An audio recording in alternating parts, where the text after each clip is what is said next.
Wolves 2, Man United nil. First of all, let me say this. You know why this reaction came out so late? It's because at the 70th minute, I fell asleep.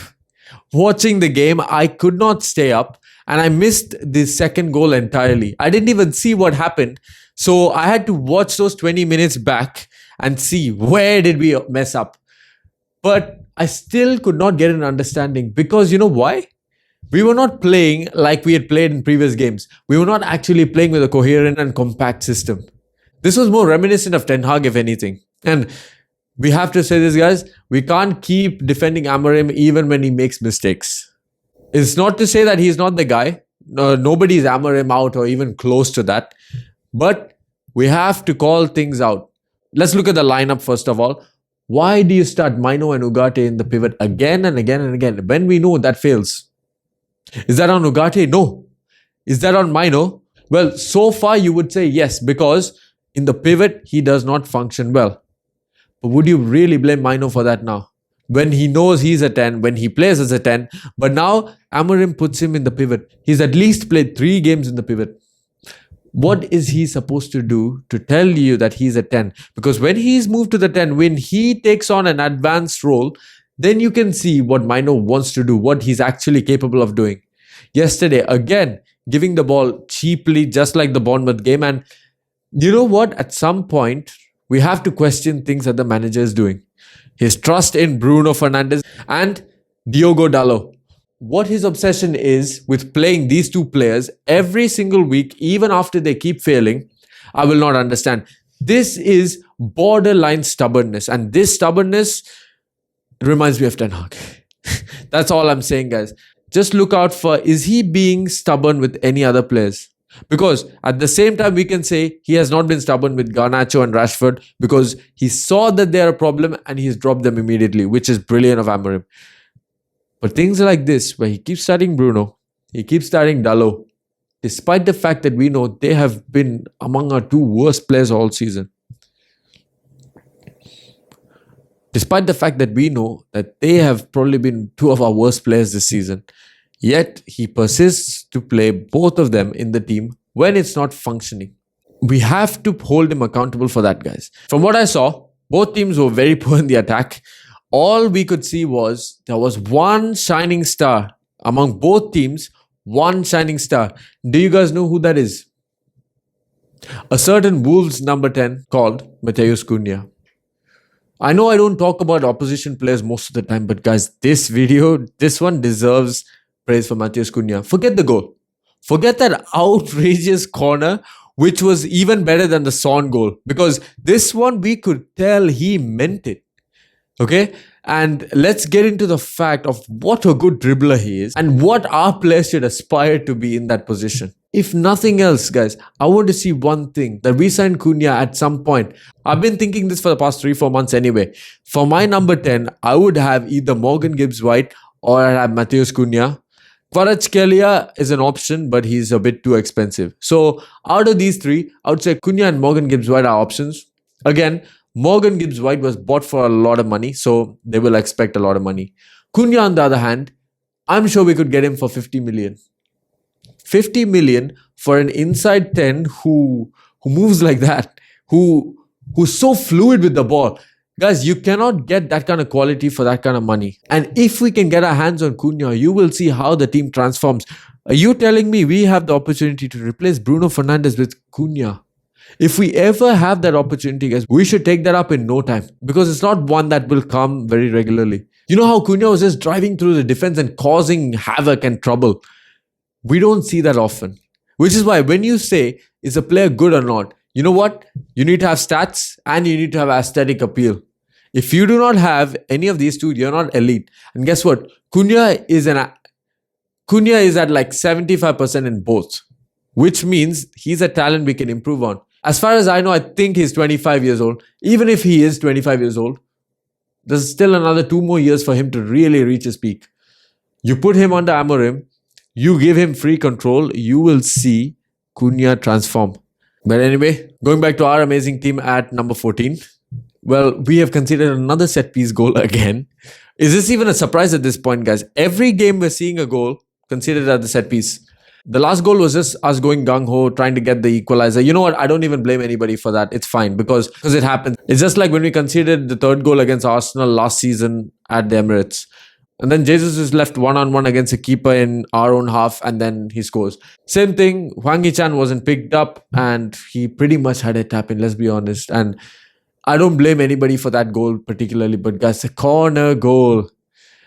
So we have two keepers essentially that are very weak at defending their far post. And I'm literally speechless at this moment. I don't know what to say. What do we even attribute the goal to? What, the wind? What, was the wind the reason why it went in? Is that the reason why Onana can't command his box and punch the ball away before the danger comes in? We'll never know. Because guess what? We are just weak at set pieces. And guys, let me tell you one more thing. This is going to get even worse. Before it gets good, it's going to get worse. If you look at our next 3 games, Newcastle United at home, Liverpool at Anfield, and then Arsenal at the Emirates in the FA Cup. If we are being honest, which one of these games do you think we're not going to get smashed by 3 goals in? I think, personally, the Newcastle one is the only one where I think we'll escape with a 2-1 loss. But the Liverpool and Arsenal game will be torment unless we get in players by then, which I don't see happening necessarily. So we'd have to get a left back, we'd have to get a 10, and we'd have to get a midfielder to give me any chance of taking that Arsenal game into extra time. Otherwise, say bye to the FA Cup. And once we lose our next 2 games in the Premier League, say bye to the Premier League, try to survive in the Premier League, and if by God's grace we can actually do something in the Europa League, that is our only chance of doing anything this season. There is literally no other hope. So like I said, after the Spurs game, this is going to get much worse. We can write our season off because the season is over. Now, the best thing we can do is now implement styles and implement players that we actually want to play. So not people like Bruno Fernandes, not people like Diogo Dalot who we are carrying too much. We just need to ignore them and move on. Now let's get to this genius of a captain, Bruno Fernandes, who, believe it or not, guys, this season, we're not even halfway in yet. We still have 1 more game to go till we're halfway in. This idiot has got 3 red cards in 1 season, guys. 2 in the Premier League, 1 in the Europa League. And people still say he's our captain. People still say he's a leader, that he can command everybody around him. Tell me what this guy has done specially that Harry Maguire did not do when he was captain. In fact, I'll tell you what he did. Harry Maguire never got 3 red cards in 1 season, let alone in half a season. Yes, he might have had horrible performances. Well, Bruno's doing the same thing. But one thing he never did, and you have to give it to Harry Maguire, he never got sent off 3 times in the exact same season, which this guy has a habit of abandoning us when we really need him, you know. I always say this, go back to what happened last season. When we were playing West Ham United, we were already losing 2-0. And you know what Bruno does? He puts in a stupid challenge and gets a yellow card. You might think, well, what's yellow card to do with this?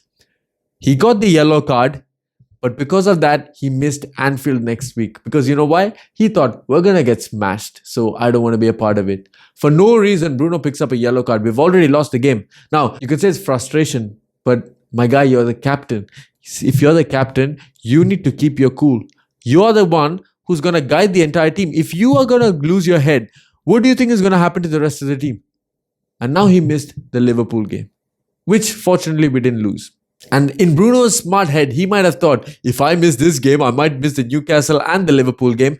Unlucky, you idiot. Now you'll have to come back for Liverpool. Now you will lose at Anfield. As the captain, you will be embarrassed and you will be there when we get embarrassed.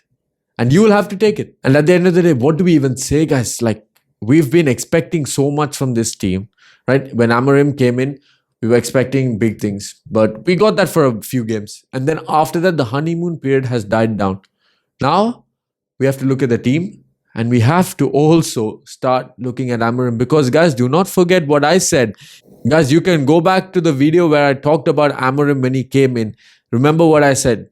We have to have a review around February or March. We need to see where Amorim is taking us.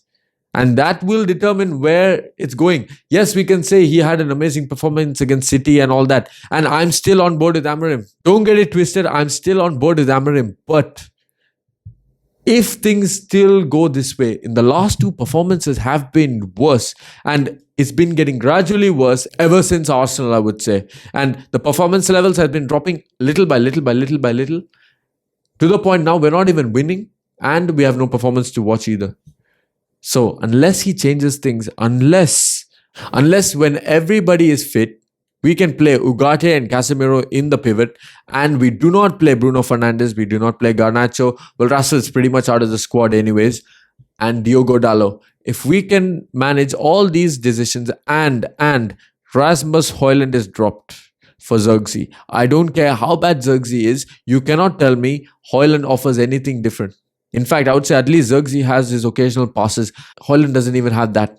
But if you were to ask me, really, I would replace both of them with somebody like Matheus Cunha. Drop him in that 9, see some agility, see some energy in that team, and then we will see that we can succeed, guys. So, at the end of the day, it's nothing to report home about. Wolves 2, Man United 0. Horrible performance. I literally fell asleep watching that game. And yeah, that's how bad it's got. Axe the players. Eyes on Amorim. Let's see what happens against Newcastle. Hopefully we don't lose like I think we will. So, see you all in the next one.